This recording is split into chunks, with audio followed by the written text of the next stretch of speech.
الفل، ما تشتمش. قلتها مره واثنين وثلاثه، اقول لك 50 مره. بيحصل معانا مواقف كتيره كده، حد بيجرنا لحاجه قله ادب بتحصل.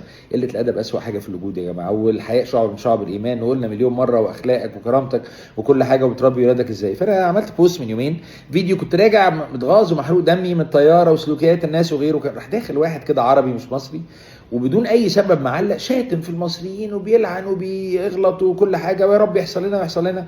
قدامك حل من اتنين ساعتها: ترد عليه وتعمل موقعه وحلوه جدا وتعمل ترند والناس كلها تتابع وتعمل وكلام من ده، ودي من اسوأ حاجه في الوجود. والحل التاني بقى انك تمسك نفسك والكاظمين الغيظ.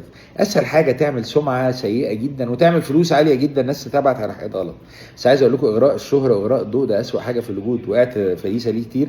طبعا برامج بيسمعني فوق ال 20 مليون صبحيه، الناس كلها بتسمعني ورايح الصبح وعادي جدا وكلام من ده، وكنت اروح في 60 داهيه. كان الاغراء ده هيتوهني ويغلطني ويبعدني عن اهلي وديني ومبادئي وكل حاجه، رغم اني كنت بعمل حاجات كويسه، بس كان بقى بيطلع بلاوي تاني.